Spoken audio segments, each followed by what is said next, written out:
تماشاوانên hêja derbarê mîtîngê ku niha saet 5:02 ku gerek dest pê kiribe, em derbasî Diyarbekirê dibêne hevkarê min Mahir Yüksel li gel min e.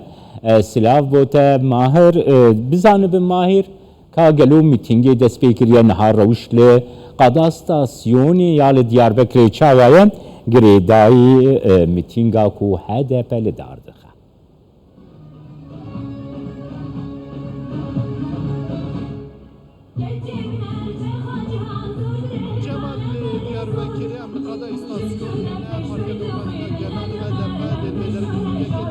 Mahir dengete naye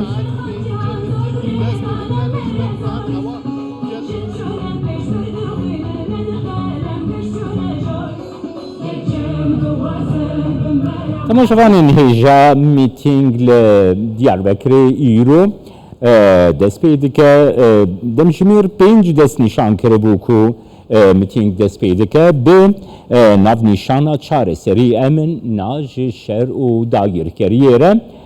Her wiha mîtîngek sibadê li Kartal a Stenbolê jî li dar bikeve bi rêxistina HDP ku bi heman navî mîtînga çareserî emin na ji şer û dagîrkeriyê re. HDP amedekariyekî berfereh ji bo her du mîtîngan kiriye. Her duhî parlamenterên HDP li Diyarbekirê li qadan belavok ji bo beşdariya xelkê belav kirin, banga waz kirin, her wiha sosyal medyada jî bi awayekî berfereh HDP ji bo beşdariya di vê mîtingê de daxwaza beşdariya xelkê kiriye. Di mîtinga îro de hevserokê HDP Mithat Sancar, hevseroka DBP Saliha Aydeniz, parlamenterên HDP jî beşdariyê dikin û girêdayî mîtînga çareserî emin na ji şer û dagîrkeriyê re her wiha HDP dê projeyên xwe, planên xwe ên pêşero jî pêşkeşî beşdarbanan û pêşkeşî raya giştî bike. HDP van mîtîngan li dar dixe ji ber ku wekî hîn di dema organîzasyona vê mîtîngê de hevserokê HDP Mithat Sancar destnîşan kiribû ku Tirkiye ketiye proseyekî hilbijartinan de û HDP jî di vê derbasî nav qadan bibe bîr û rayên xwe li gel raya giştî ya Bakurê Kurdistanê her wiha ya li Tirkiye jî parve bike.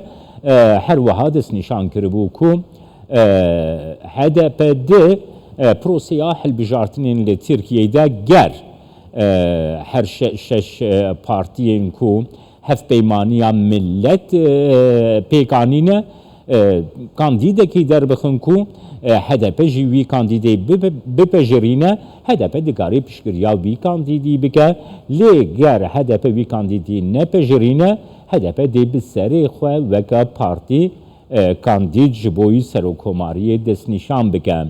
Temaşavanên hêja bi awayekî zindî em li qada stasyonê ya li Diyarbekirê ne ev dîmenên ku li ser ekrana Kurdistan 24 hûn dibînin ji qada stasyonê li Diyarbekirê ne got mîtîng bi berferehî li vê qadê li dar dikevin.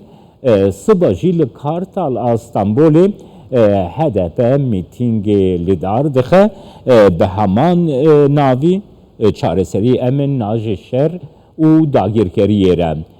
Tê çaverêkirin ku hejmarek başa welatiyan li qadê li Diyarbekirê beşdariyê bikin. Niha demjimêr 5:06 tê çaverêkirin ku qad zêdetir xelkwerê beşdarî bike ku HDP li Diyarbekirê mîtînga çareserî emin na ji şer û dagîrkeriyê re li dar dixe. Her wiha wekî ku min destnîşan kirî Mithat Sancar hevserokê HDP, hevseroka DBP Saliha Aydeniz û parlamenterên HDP di vê mîtingê de di vê xwepêşandanê de beşdariyê dikin. Her wiha gava ku em derbasî qada mîtingê bûn dengê müzîka Kurdî jî dihat. Diyare ku di mîtingê de dê bi müzîkê jî müzîka Kurdî jî dê ev mîting birêve biçe میتینگا بناوی چارەسەری ئەمن ناژێ شەر و داگیرکەری.